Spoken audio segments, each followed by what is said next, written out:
In exploring the theme of the web of life, I have thus far discussed two principal topics.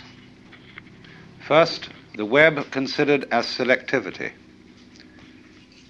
Experience considered as what we pay attention to on the one hand and what we ignore on the other. And I showed how the way in which we pay attention to the world creates, isolates, I'm using that as a noun, isolates that we call particular things, events, and persons, and they seem to be disconnected and to be alone because we ignore the connections between them. And I used the analogy of weaving where the threads go underneath and join on the back in a way that is not seen on the front. So you might say in the unconscious, although I don't particularly like that word because it makes it seem as if it was something rather dead. But on the unconscious side of life, as on the back of the weaving or the back of the embroidery, there are connections which are not published. Now, in the second part of the theme was the web as mutuality. When I discussed the way the existence of a web, the existence of cloth or anything like that, depends on a mutual support of the warp and the woof.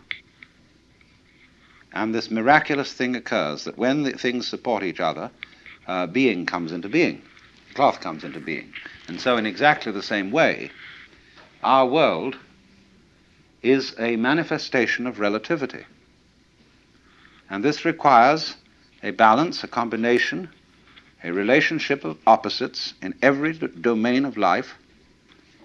And although these opposites are explicitly different and even antagonistic, they are implicitly one. And that's the secret. See, these two secrets that we went into. The connection between what are supposed to be separate things and events and the mutual unity between what are manifestly, that is to say openly, for purposes of publication, opposites. Now this afternoon I'm going to take two other aspects of the web. The web is a trap, like the spider's web is a trap for flies. Also, the lovely embroideries are worn by women as traps for men, from a certain point of view. And I want to consider the web as something playful. You see, there are so many ways of looking at it. And you will find that all these ways are right, but what we need is the fullness of the view. There are people, for example, who can see the web as a trap and get stuck with that. There are people to whom existence is simply hateful. They see it as nothing but a ghastly mistake. The Lord really erred when he created this world, because he arranged it in such a way that everything lives by eating something else. And what I'm doing is I'm describing a certain point of view, you see. I'm not exactly philosophizing, I'm describing a point of view. You can look at life in such a way that the whole thing is this ghastly mistake. For example, there is no such thing as genuine kindness or love. Everybody is really pretending that they're loving other people in order to get some advantage from them. And indeed, there is a point of view which occurs in certain forms of paranoia where people don't seem to be real. They are mechanisms.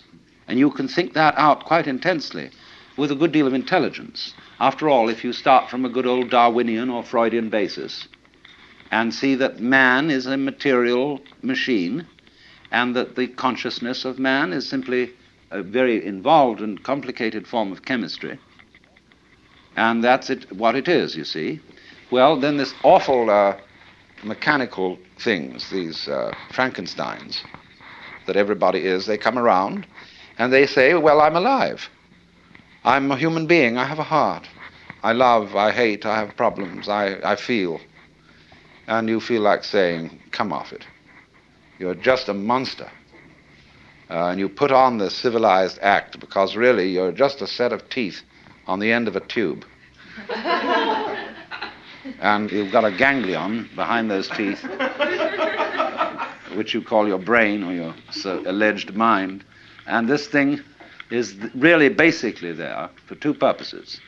One, to be cunning enough to get something to eat, to put down the tube, and the other, you know what, Mr. Freud's libido.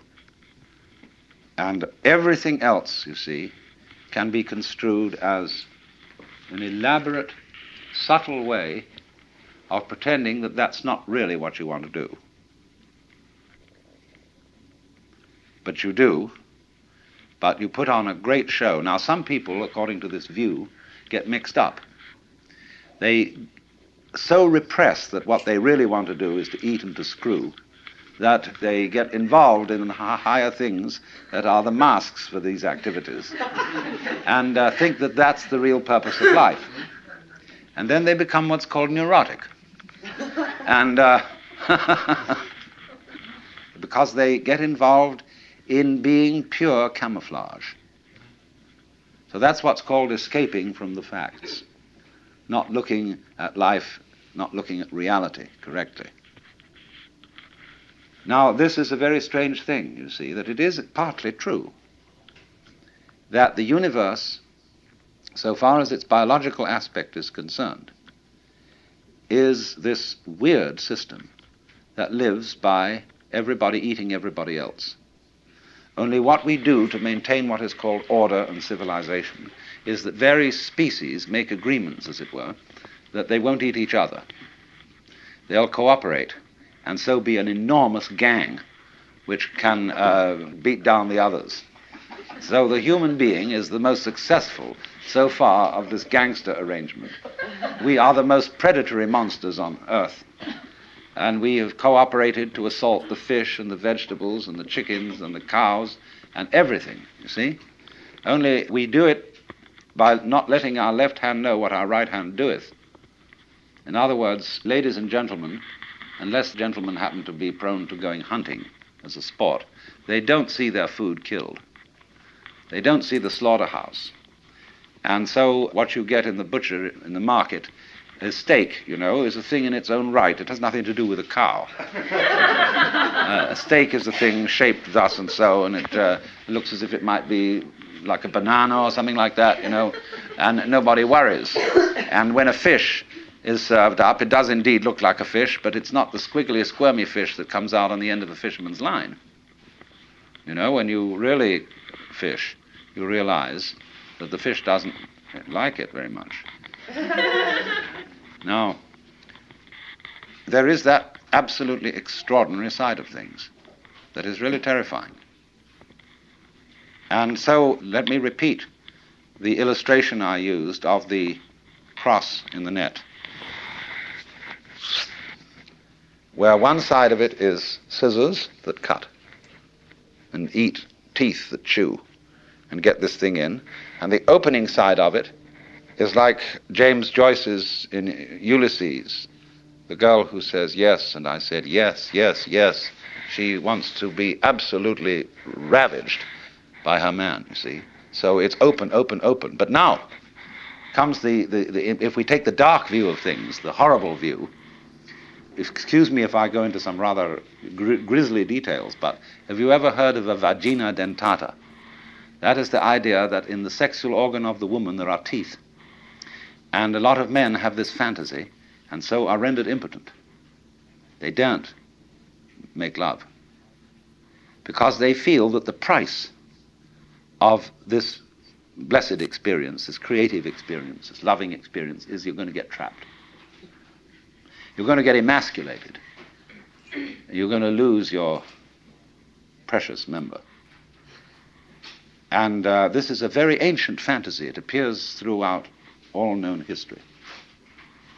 Because this is simply the woman's come on, where she attracts, but she is out really to get you. She is basically a spider mother, you see, who is selfish and doesn't really love you. Not really, but says she does. And, of course, there are, on the other side, all the tricks of the men, which go without mention.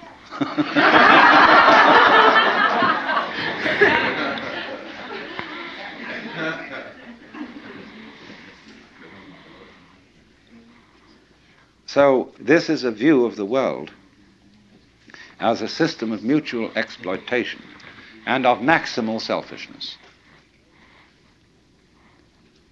Now, it's a very profitable view to explore.